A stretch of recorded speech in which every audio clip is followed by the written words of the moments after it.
Nah, kita akan lihat pada slide berikut ini status hara tanah. Ini merupakan standar evaluasi kesuburan tanah untuk kelapa sawit. Jadi dari sampel tanah yang diberikan dari kebun dikirim ke analisis, maka inilah yang diperoleh datanya. Gambarannya kira-kira seperti apa. Nah, sifat kimia yang secara umum dianalisis ada di sini kita lihat ada 7, yaitu yang pertama pH, kandungan C organik, yang ketiga N total, P total, P tersedia, K dipertukarkan, Mg dipertukarkan, kadar tukar kation, kapasitas tukar kation atau KTK. Jadi ini data-data yang secara umum akan dianalisis dan dikirim kembali hasilnya ke perusahaan-perusahaan kita. Nah, bagi beberapa rekomendator tertentu mungkin akan mengambil beberapa data yang lain.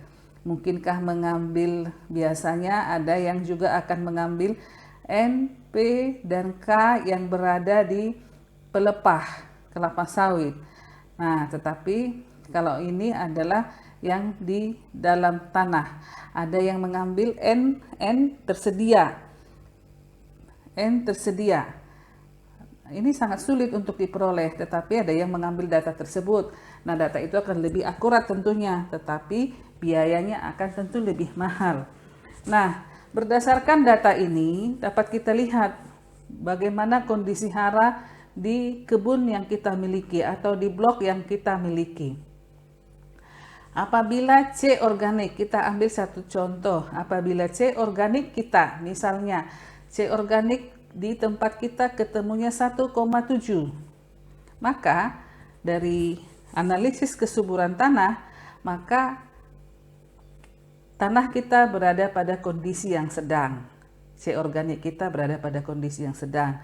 Apabila N total dari hasil analisis kita misalnya adalah 0,3, maka N total kita berada pada kondisi yang sedang. Artinya kalau kita banyak pada kondisi yang sedang atau bahkan pada kondisi yang tinggi, maka peluang kita untuk peningkatan produktivitas itu sangat baik. Tetapi apabila posisi kita di posisi rendah atau posisi kita di posisi sangat rendah, maka peluang kita untuk meningkatkan produktivitas itu adalah sangat ketergantungan dengan ketersediaan pupuk. Artinya apa? Dari status hara tanah ini kita tahu bahwa pupuk yang akan kita berikan apakah banyak atau sedikit. Beruntunglah perkebunan-perkebunan yang arealnya adalah di daerah-daerah yang kesuburannya tinggi. Apabila kita berada pada kondisi kurang subur atau kondisi dia kandungan hara kita rendah, maka risikonya adalah dosis pemupukan kita akan lebih tinggi lagi.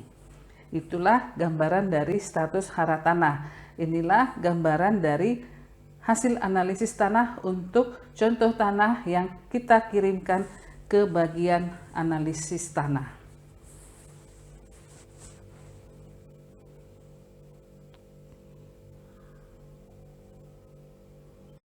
Selanjutnya kita akan lihat kembali status hara tanaman dengan standar batas kritis konsentrasi pada daun ke-17.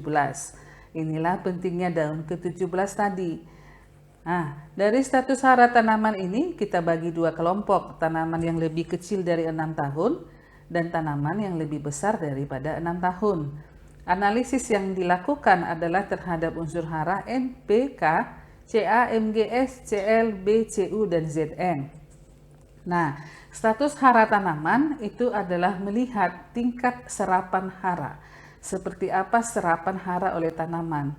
Kalau status hara tanah adalah tingkat potensi ketersediaan hara. Jadi dapat kita bedakan yang analisis tanah melihat potensinya, status hara tanaman atau analisis daun melihat realisasi di lapangan seperti apa yang sudah diserap oleh jaringan tanaman.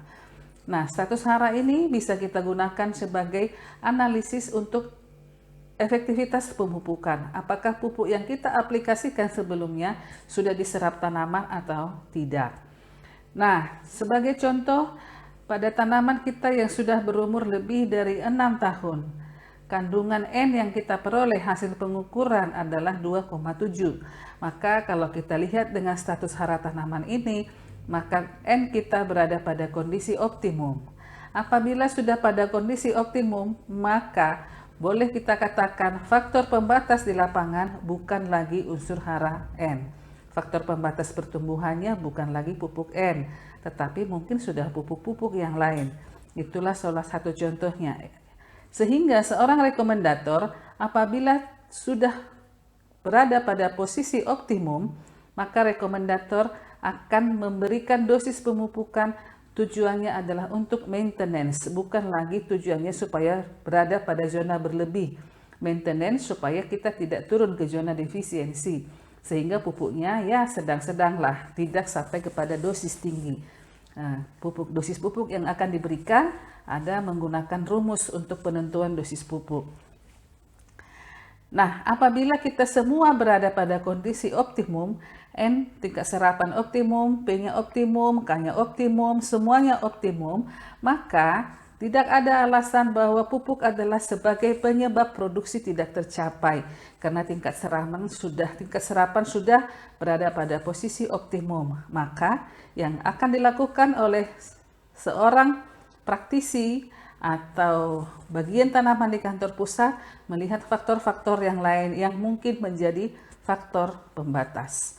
Nah, berdasarkan status hara tanaman ini ada dua yang bisa kita tentukan. Yang pertama, bahwa kita ini menjadi dasar untuk penentuan dosis. Yang kedua, menjadi dasar untuk melihat apakah pemberian pupuk sebelumnya efektif atau tidak. Status hara tanaman menjadi faktor penting yang diperoleh dari hasil analisis jaringan tanaman.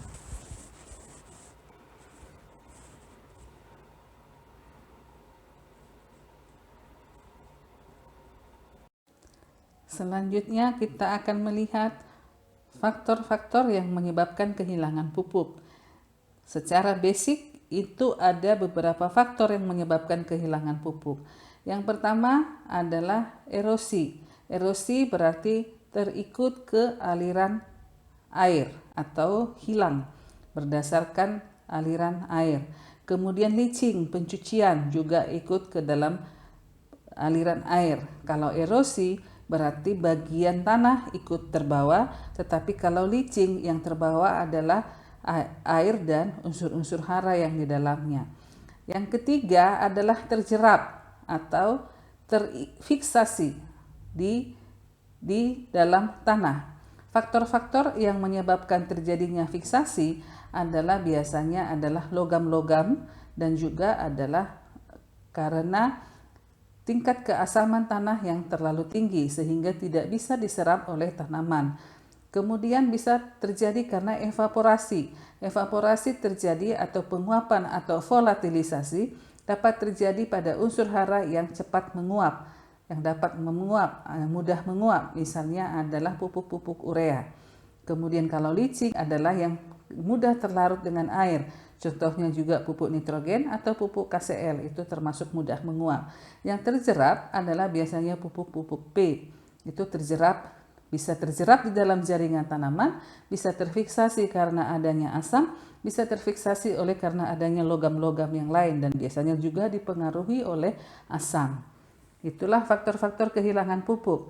Nah, seperti apa faktor kehilangan pupuk yang ada di perkebunan akan kita lihat di slide yang berikutnya. Sebagai praktisi di lapangan, tentu kita dikejar juga dengan efisiensi pemupukan. Efisiensi pemupukan banyak cara yang bisa dilakukan. Yang pertama, memberikan dosis rekomendasi yang tepat, dosis agronomis maupun dosis ekonomis. Yang kedua adalah dengan aplikasi yang tepat sasaran.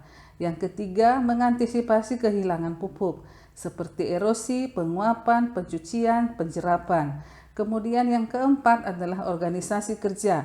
Bagaimana kita mengatur organisasi kerja yang lebih bisa meningkatkan efisiensi, bisa meningkatkan efektivitas, pengaturan tenaga kerja, pengaturan transportasi, pengaturan pengawasan, dan sebagainya.